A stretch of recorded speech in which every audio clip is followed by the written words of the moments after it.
ನಮಸ್ಕಾರ ವೀಕ್ಷಕರೇ, ಈ ಸಂದರ್ಶನದಲ್ಲಿ ಬೀದರ್ ಜಿಲ್ಲೆಯ ಬಸವ ಕಲ್ಯಾಣ ತಾಲೂಕಿನ ವಾರ್ಡ್ ನಂಬರ್ 6 ರಲ್ಲಿ ವಾಸವಾದಂತಹ ಕೌನ್ಸಿಲರ್ ಮತ್ತು ಸಮಾಜ ಸೇವಕರಾದ ಶ್ರೀ ಅಬ್ದುಲ್ ಗಫಾರ್ನವರು ನಮ್ಮ ಉಪಸ್ಥಿತಿಯಲ್ಲಿದ್ದಾರೆ. ಇವರು ನಮ್ಮ ಜೊತೆ ಕನ್ನಡ ಮತ್ತೆ ಇವರು ನಮ್ಮ ಜೊತೆ ಹಿಂದಿ ಮತ್ತು ಉರ್ದು ಅಲ್ಲಿ ಮಾತನಾಡಲಿದ್ದಾರೆ. ಇವರಿಗೆ ನಮ್ಮ ಪೊಲಿಟಿಷಿಯನ್ಸ್ ಹಾಗೂ ಆನ್ಲೈನ್ पब्लिशिंग मीडिया परवागी हार्दिक स्वागत है आपके लिए। सर, आपने पहले ही हमें बता दिया कि आप जो मैसेज देना चाहते हैं सारे हिंदुस्तानियों को देना है, तो इसीलिए कन्नड़ा से बेहतर आपने हिंदी सेलेक्ट किया। हमें बहुत खुशी हुई, हमारे और जो दर्शक हमारे देख रहे हैं आपको, कि इन सब की तरफ से आपको स्वागत कहते हैं। सर, सबसे पहला सवाल आपको मैं ये दर्शकों की तरफ से आपको ये किया जाता है कि आपने पॉलिटिकल कैरियर और ये राजकीय में आने से पहले जो सोशल वर्क मैं कब और कैसे प्रवेश किया? मेरा सोशल वर्क जो है, मेरा एजुकेशन में 10th फेल हूँ जी, और जो है 83 में जो है मेरा एजुकेशन खत्म हुआ जी।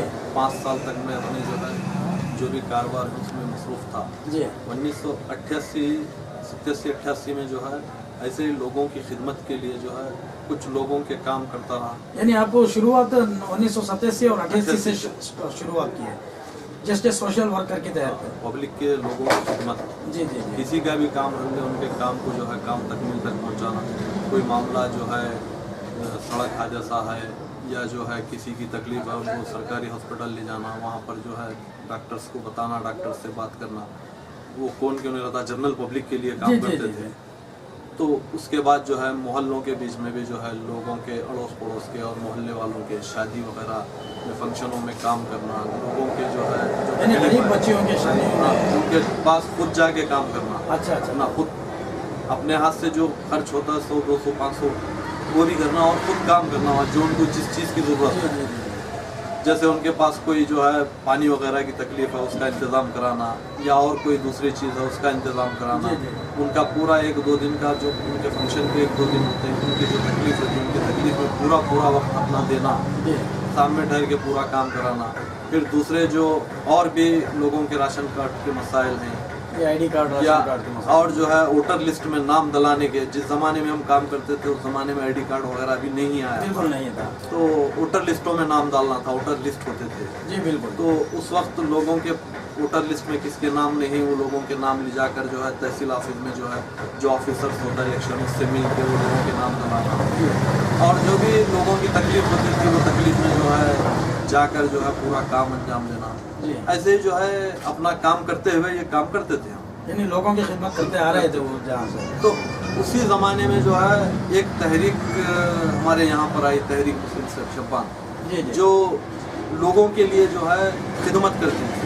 तो उस वक्त जो है तहरीक मुस्लिम शब्बान और DSS दलित संघर्ष समिति और GSS गौंड संघर्ष समिति, ये तीनों तहरीकें मिलकर, तीनों तहरीकों के लोग मिलकर तमाम दलित माइनॉरिटीज़ का काम जो है सब मिल के करते थे, दलित और माइनॉरिटीज़।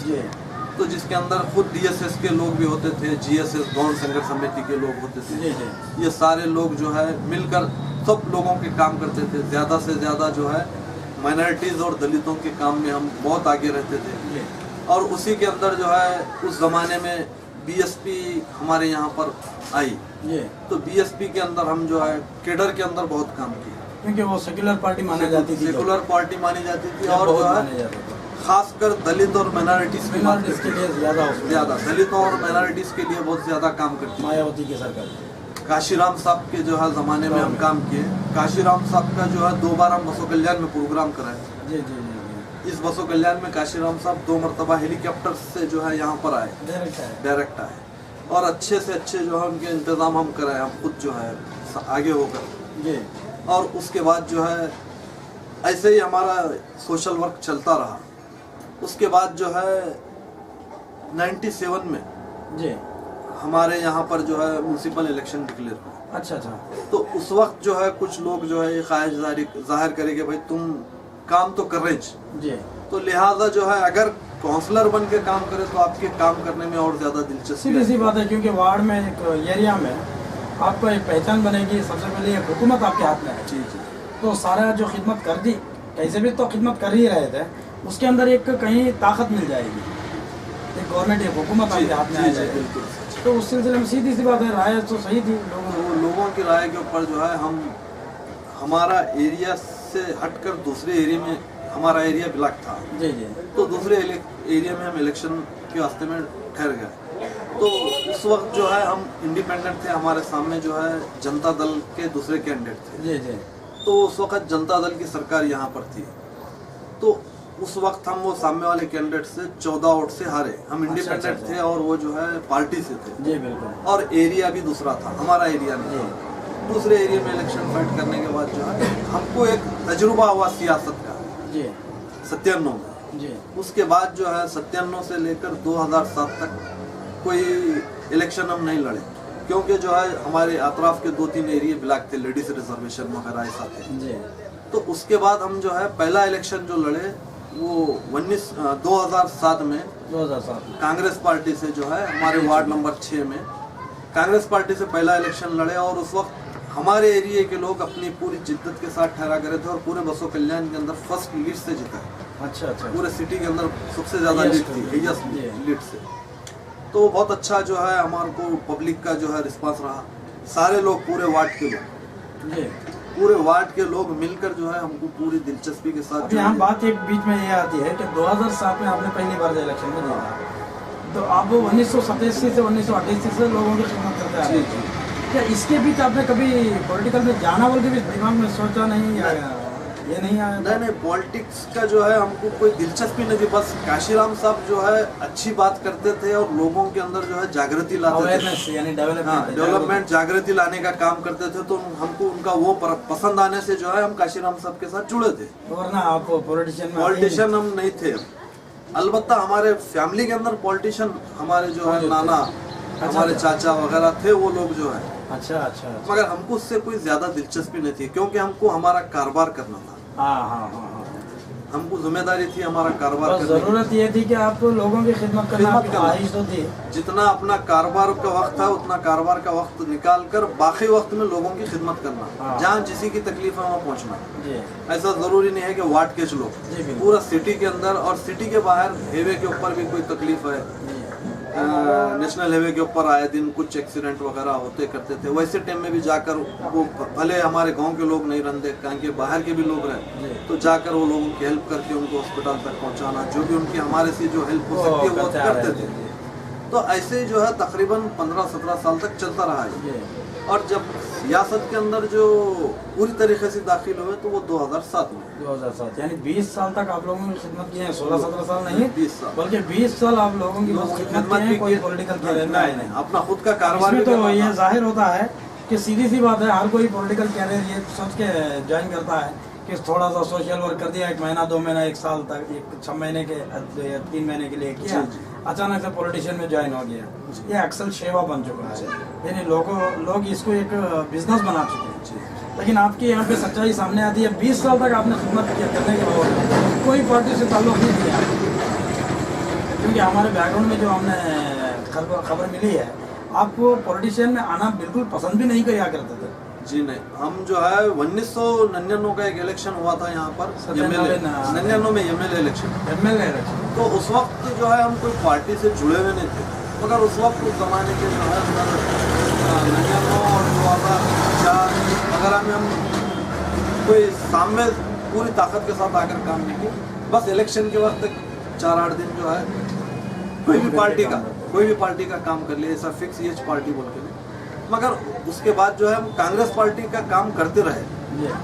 तो 2007 में हम कांग्रेस से जो है इलेक्शन फाइट जुड़ गए, जीते। और उससे पहले हमारे चाचा खुद 30 साल काउंसलर रहे और 10 साल यहाँ पर चेयरमैन थे, तो वो कांग्रेस पार्टी से थे। अच्छा अच्छा। तो वो हमारे फैमिली के अंदर था, मगर हम जो है हमारे कारोबार की वजह से उसमें दाखिल नहीं हुए। जी बिल्कुल। तो तकरीबन 87 से 2007 तक हम जो है लोगों की जो है खिदमत की है, सोशल वर्क की है। उसके बाद 2007 में पूरी तरीके से पॉलिटिक्स में आ गए, बहुमत से जीत गए और पॉलिटिक्स में आ गए।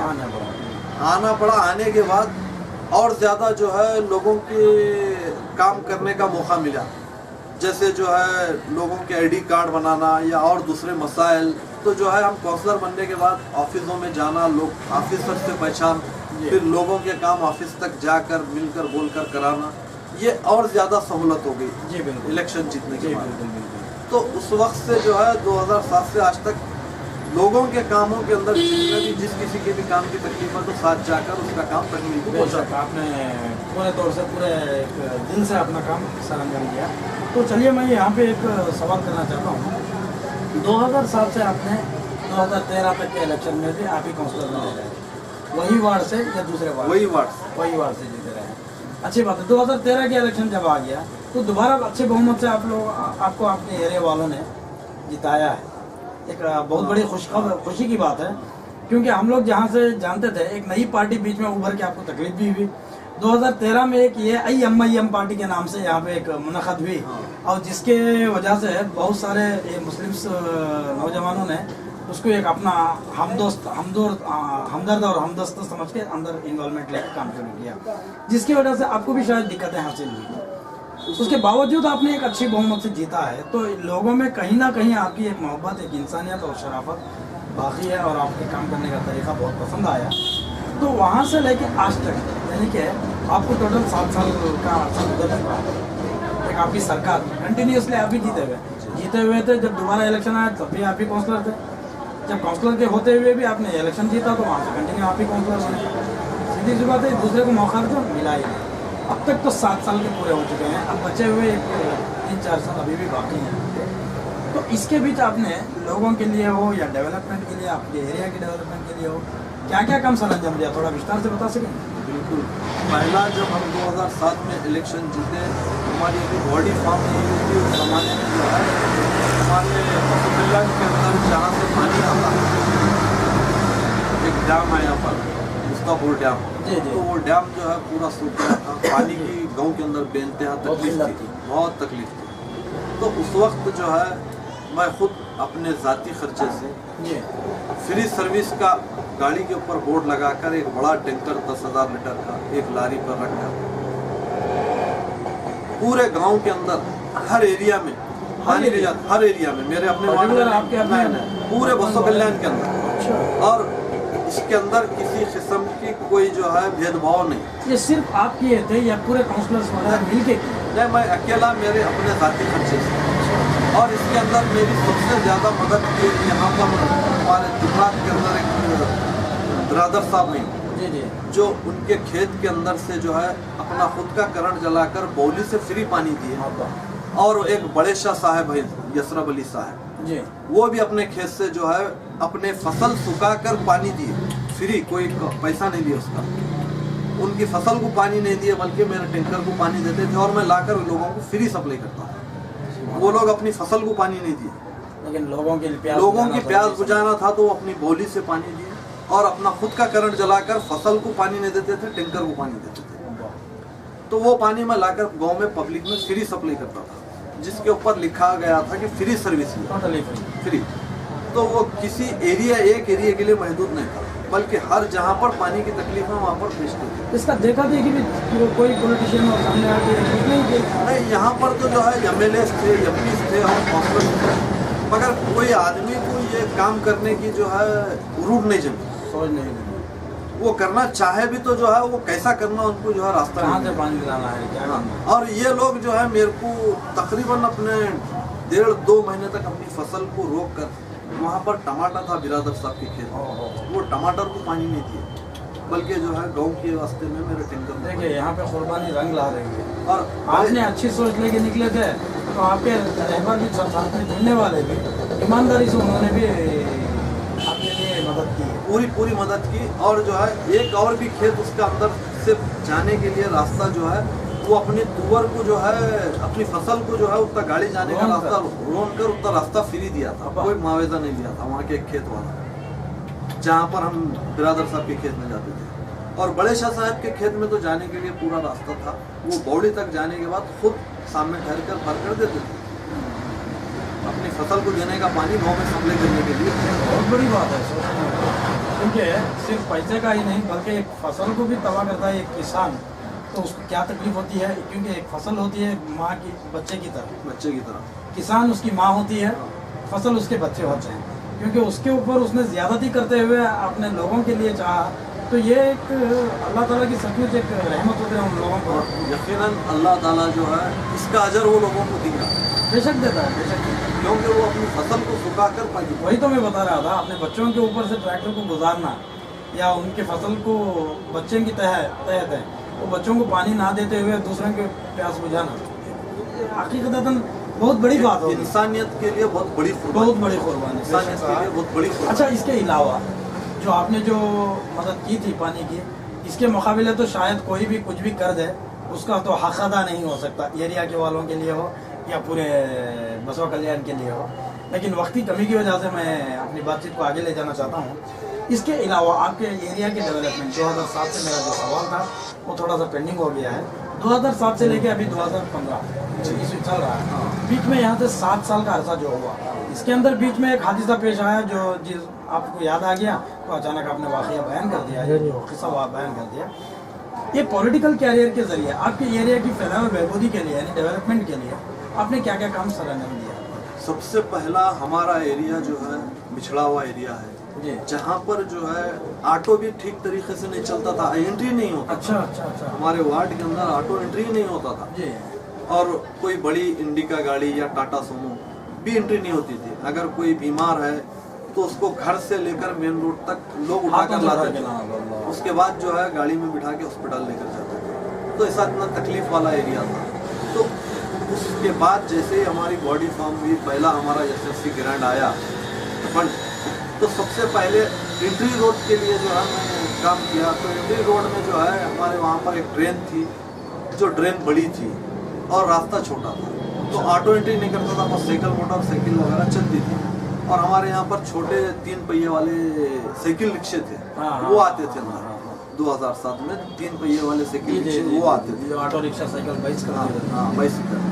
तो उस वक्त जो है हमको सबसे बड़ी जो तकलीफ थी अंदर ऑटो नहीं आने की या छोटी सी इंडिका गाड़ी वैन वगैरह नहीं आने की। तो हम उसको पूरा उस ड्रेन को फर्शी डाल कर उसके ऊपर जो है पूरी और जो भी जो है उसके अंदर नाली को जो है मजबूत करने के लिए लगा, वो अपने जाती खर्चे से किया, उसका कोई म्युनिसिपालिटी से जो है कोई बिल नहीं बना। अच्छा, जाती खर्चे से नहीं, कोई बिल नहीं, उसका कोई कुछ नहीं। इसका भी पैसा अगर गवर्नमेंट से हुकूमत से मांग सकते तो आपको बेशक ग्रांट हो जाता, मगर हमारे यहाँ पर हमको उस वक्त उसका कोई तजुर्बा नहीं था कि ये हम जो है इसका फंड ये पैसा म्युनिसिपालिटी से लेना ले सकते हैं। तो हम जो है अपने जाती खर्चे से वो डाल कर फिर जो है जो गुत्तेदार वहाँ पर टेंडर लिया था वो आया, आने के बाद जब अपना काम शुरू किया पूरे एरिया में जो है वो काम हुआ हमारे वार्ड में पहला काम। तो जब वहाँ से एंट्री रोड हमारे अंदर वार्ड में आने के लिए बना, तो जब ऑटो और छोटे मारुति वैन अंदर आना शुरू हुई, उसके बाद फिर सेकंड साल का ग्रांट आया, फिर सीसी रोड आगे बढ़ती गई, तीसरे साल का ग्रांट आया तो फिर सीसी रोड और आगे बढ़ी। सीधी सी बात है, तो गवर्नमेंट फंड भी सभी को बांटा जाता है, तो थोड़ा थोड़ा जो है जैसे साल आएगा। पहले जो है हमारे मेन रोड से लेकर जो है छिल्ले के ऊपर जो है एक दरगाह शरीफ है, दरगाह शरीफ, वो दरगाह शरीफ से और आगे तक जो है काम गया। फिर इस तरफ जो है हमारा एक फंक्शन हॉल है, तरीक़त मंजिल, तो उस तरफ काम हमारा आगे बढ़ा पहले हमारे फंड में। फिर दूसरे फंड में छिल्ले से लेकर जो है मस्जिद अब्दुल रसूल से जो है हमारे नीचे पीरा कट्टे की गिरनी है आटे की, वो गिरनी तक सेकंड फंड में हमारा काम आ गया। फिर तीसरे साल के फंड में वो तरीक़त मंजिल से आगे जो है हमारे मुख्तार नवाज भाई का एक मकान है, वो मकान से आगे तक काम पहुंचा।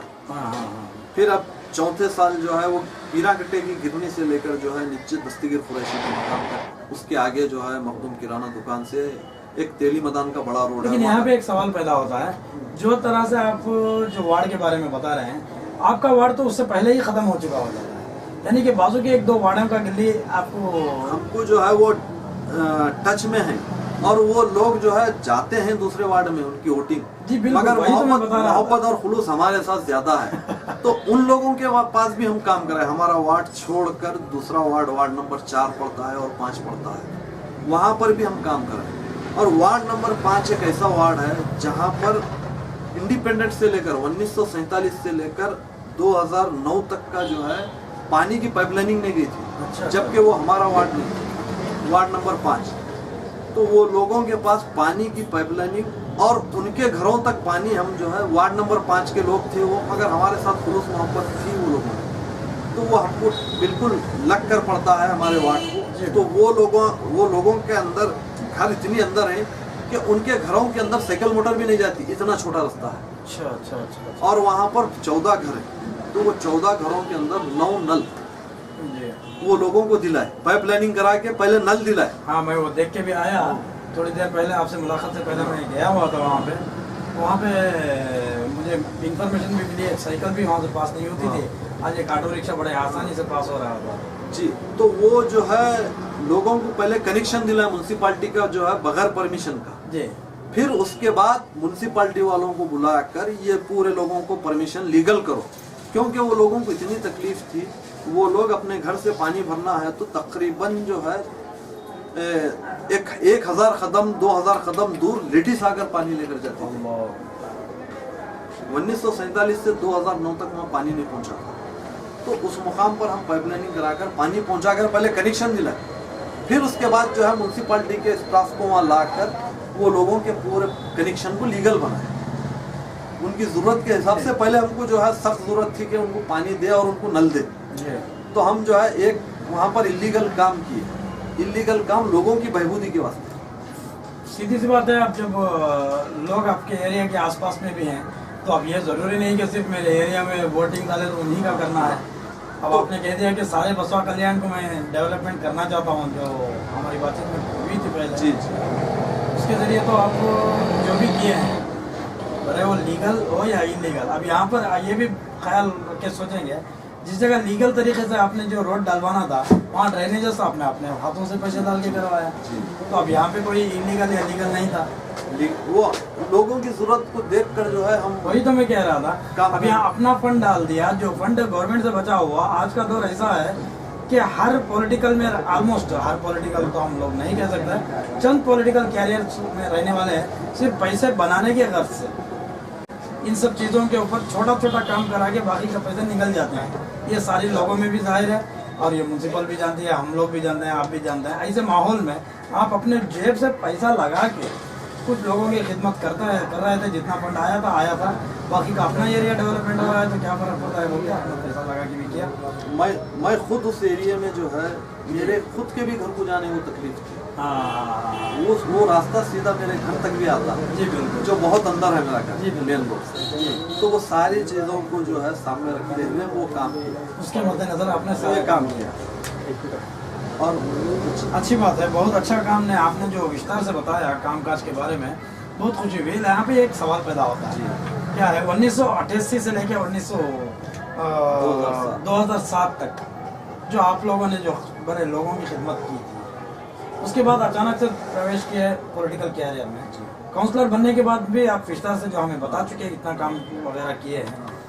अब तो बातों बातों में आपने ये भी कह दिया कि चंद चीज़ें हमें नॉलेज नहीं थी, जिसकी वजह से वो फंड नहीं लिया, आपने जेब से भी डाल के कर दिया। या आज अल्हम्दुलिल्लाह आपको बहुत सारी ज़्यादा मालूमात हो गई हैं, बहुत सारे काम के बारे में तजुर्बा भी हो चुका है। इस सब के पीछे किसी का हाथ, यानी कि आपको कोई उस्ताद इसके बारे में ऐसा काम करे, ये करे, आपके अपने दिल से किसी को उस्ताद मानने वाले आपकी ज़िंदगी में कोई उस्ताद है? सोशल वर्क करने के लिए जब पहली मरतबा 87 में जो है सामने आए जी, तो हमारे सामने एक शख्सियत थी, सैयद जुल्फ़िकार हाशमी। अच्छा, XML है जो XML बीदर। तो के। उस वक्त जो है वो भी एक बहुत बड़े सोशल वर्कर थे, पूरे डिस्ट्रिक्ट के अंदर जो है काम करते थे। जी, हमारे बसों कल्याण में नहीं बोलते पूरे डिस्ट्रिक्ट में। जी बिल्कुल। तो वो यहाँ आते थे, हमको जो है बताते थे लोगों के काम के लिए आगे आओ, लोगों के आसपास काम होते मगर करने वाले नहीं, जी, आप सामने हो, आकर आपके पास जो वक्त बचता है लोगों के काम करो। तो वही हमको जो है आके बताते थे ऐसा ऐसा आपके दिल से उनको उस्ताद मानते हैं? बिल्कुल उन्हीं को उस्ताद मानते हैं दिल से, क्योंकि जो है वो खुद भी इलेक्शन 94 में फाइट की।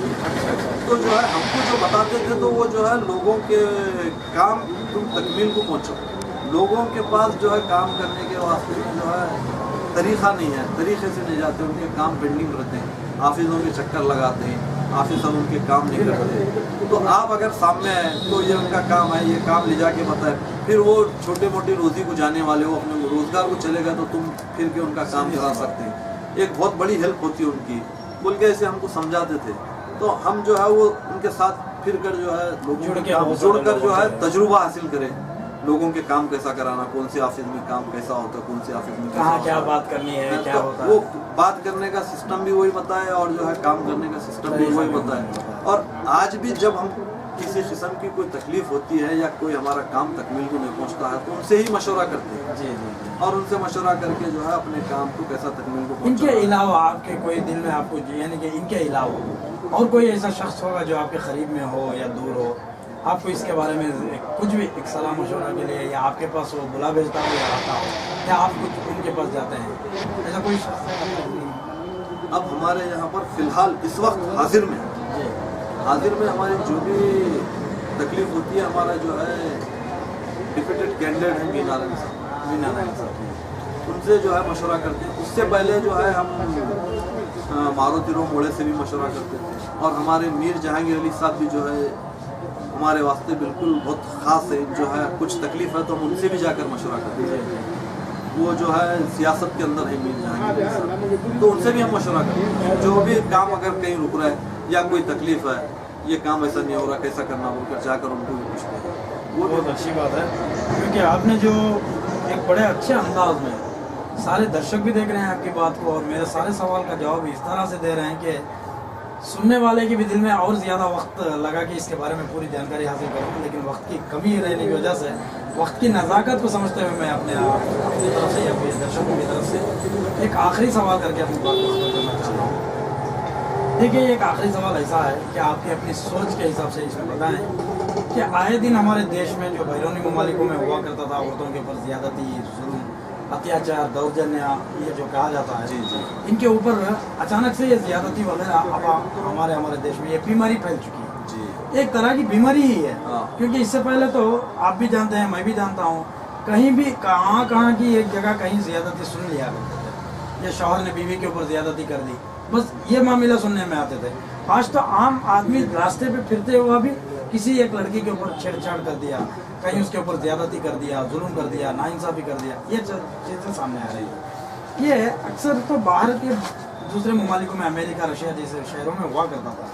इसका असली मकसद क्या है? हमारे देश में ये बीमारी फैलने का कारण क्या है? क्या कहीं आपके सोच के हिसाब से बताएं, कहीं यहाँ पे इसमें जो पॉलिटिकल कैरियर में रहने वाले हो या कोई हुकूमत वाले हो, कोई भी हुकूमत हो, सेंट्रल की हो, बीजेपी की हो, कहीं कहीं छूट दिया गया है क्या? या पुलिस की कहीं बंदोबस्त सही ना रहने की वजह से ये सब चल रहा है? आपकी अपनी राय क्या रखते हैं? सबसे पहले हमारा जो मुल्क है हिंदुस्तान, ये इतना अच्छा मुल्क है। यहाँ पर औरत को जो है एक बड़ा मुकाम, जी बिल्कुल और सही बताया, एक ऊंचा मुकाम देकर जो है लोग, माँ का खिताब दिया। माँ का खिताब तो है यह, औरत को यहाँ पर बहुत बड़ी इज्जत थी। जी बिल्कुल। आज जो है माशरे के अंदर ये लेवल जो गिरा है, तो उसकी सबसे बड़ी वजह, मैं कोई पॉलिटिशियन या कोई पार्टी को नहीं, मैं आपके एक अपने अंदाज से बताने की बात कर रहा हूँ। इसकी सबसे बड़ी वजह जो है वो माशरे की बिगाड़ की सबसे बड़ी वजह है टीवी। हाँ, टेलीविजन। उसके अंदर जो आने वाले प्रोग्राम, सीरियल, फहाश तरीके से नुमाइश, जिस्म की, बदन की नुमाइश, बिल्कुल छोटे कपड़े पहनना, ये सब चीज़ें जो है जो फिल्मों में, टीवी में हुआ करती थी, आज ये चीज़ें जो है माशरे के अंदर आ गई। बड़े बड़े सिटियों में जो है ये चीज़ें आम घरों की औरतें जो है इस्तेमाल करना शुरू की। जी बिल्कुल। घरों के बाद जो है रोडों पर निकल रही वैसे कपड़े पहनकर, जी। तो जो है माशरे के अंदर जो बिगाड़ पैदा हुई, तो उसकी सबसे मेन वजह है जो है कपड़ों की जो पहनने के अंदाज हैं वो बिल्कुल बदल गए। यहाँ पर जो है कपड़ा जिस्म को छुपाने के लिए पहनते थे, आज जो कपड़ा पहना जा रहा है जिस्म बताने के लिए। जी बिल्कुल सही फरमाया आपने। तो ये जो माशरे के अंदर बिगाड़ पैदा हो रही है, इसकी सबसे बड़ी वजह ना जो है कोई हुकूमत है, ना जो है इसकी कोई पुलिस है, इसकी सबसे बड़ी वजह है उनके माँ बाप। अच्छा। आपकी सोच ये कहती है कि ये सारा जो मामला चल रहा है इसकी जिम्मेदार तो माँ बाप है, क्योंकि जो है बच्चा पैदा होता है तो बच्चे का जो है पहला स्कूल, पहला जो है उसका पाठशाला जो होती है, मदरसा जो होता है, वो माँ की गोद। बिल्कुल। और माँ की गोद के बाद बच्चा जब जैसा जैसा बड़ा होता है तो अपने माँ के ही बातों के ऊपर अमल करता है। जी बिल्कुल। तो वो बच्चा जब जवान होता है या बच्ची जब जवान होती है तो माँ बाप को ये चाहिए कि जो है हमारे बच्चे अब जवान हो गए तो अब हम हमारे बच्चों को किस तरह से कंट्रोल करें। जी बिल्कुल। माशरे के अंदर बच्चे किस तरीके से रहें और बच्चे किस तरीके से चलें, और माशरे के अंदर बच्चे रहने और चलने के जो तरीक़े हैं वो तरीक़े माँ बाप से अगर सीखेंगे तो माँ बाप का खुद का भी नाम जो है बनता है और उनका नाम रोशन होता है, और माँ बाप अपने बच्चों को कंट्रोल में रखते हैं। अगर अपने बच्चों को जो है तौर तरीक़े नहीं सीखेंगे माशरे के अंदर किस तरीके क्या कहाँ जा रहे हैं, कहाँ जा रहे हैं, क्या पहन रहे हैं, क्या खा रहे हैं, उनके ऊपर अगर माँ बाप नज़र नहीं रखेंगे तो हालात बिगड़ते जाते हैं। हालात बिगड़ गए तो वो हालात एक साथ नहीं बिगड़ते, थोड़े वक्त के हिसाब से हालात बिगड़कर फिर ऐसे वाक़यात सामने आते हैं। जी बिल्कुल सही बात है। आपने इस तरह विस्तार से आपने माँ बाप के लिए एक संदेश दिया है कि अपने बच्चों को, भले वो लड़का हो या लड़की, आपका कहने का मतलब यह है कि अगर वो कोई कॉलेज जा रही है, स्कूल जा रही है, क्या पहन के जा रही है, किसके साथ जा रही है, क्या टाइम पे जा रही है, क्या वक्त पे वापस आ रही है, इसके ऊपर से भी निगाह रखें। ये सबसे बड़ी जो है मेन बुनियादी बात ही ये है कि कॉलेज शुरू कब हो रहा है और कॉलेज ख़त्म कब हो रहा है। जी जी बिल्कुल। फिर उसके बाद हमारे बच्चे हमारे घर को वापस कब आ रहे हैं, कब आ रहे हैं, ये बहुत बड़ी बात है। इन चीज़ों के ऊपर माँ बाप की नज़र नहीं। फिर हमारे बच्चे आने के बाद घर के अंदर क्या कर रहे हैं और बाहर जा कर क्या, बिल्कुल ये टाइम ख़त्म होने के बाद इनके पास फ्री टाइम। देखिए, यहाँ तक डेवलपमेंट हम लोग कहते हुए अपने अपने छोटे छोटे बच्चों को मोबाइल्स वगैरह, लैपटॉप, टैब वगैरह, हालांकि सीधी सी बात है डेवलपमेंट के लिए अच्छा ही इस्तेमाल करेंगे तो अच्छा है, लेकिन इन चीज़ों से, इन आलात जो बच्चों के छोटे छोटे बच्चों को भी ये माँ बाप को दिया जाता है कि ताकि वो सोचते हैं कि मेरा बच्चा अगर देरी हो जाए या कहीं चला गया तो उसको फ़ोन के ज़रिए तो मालूम कर ले, लेकिन उसका गलत इस्तेमाल भी हो रहा है। अब जहाँ तक कि आपने समझा है, कोई मोबाइल के ज़रिए किसी को कॉन्टेक्ट कर दिया, कहीं बातचीत करते हो तो आज तो इंटरनेट का आम हो चुका है। टीवी नहीं बल्कि फिल्में हो, सीरियल हो, ये यूट्यूब वगैरह जो चल रहे हैं, जहाँ पे फेसबुक वगैरह इस्तेमाल हो रहा है, इसमें भी फाहिश तरीके की तस्वीरें बड़े आसानी से आ रही हैं। तो यहाँ पे एक गवर्नमेंट का, एक हुकूमत का एक पाबंदी आ सकती है। जैसा कि मुझे एक याद आया कि एक अरब कंट्रीज में ऐसे फाहिश दिखाने वाले वेबसाइट्स को लॉक कर दिया गया। अगर यहाँ पे एक जिम्मेदारी गवर्नमेंट की भी आती है, सीधी सी बात है जी। इन चीज़ों को यहाँ पर रोकथाम लगाने के लिए लॉक कर सकती है उसको। भले वो कोई इंटरनेट पर ओपन करना चाहे भी ना ओपन हो, कोई सीरियल्स इस तरह से दिखाया जा रहा है, फैशन के जरिए गाने चल रही हैं, फिल्में चल रही हैं, कोई कॉमेडी चल रहा है, कहीं आजकल तो कॉमेडी सीरियल्स भी जो इस तरह से स्टेजेस पे दिखाया जा रहा है कि वो भी बिल्कुल छोटे छोटे कपड़े पहनकर अपनी बदन की नुमाइश किया।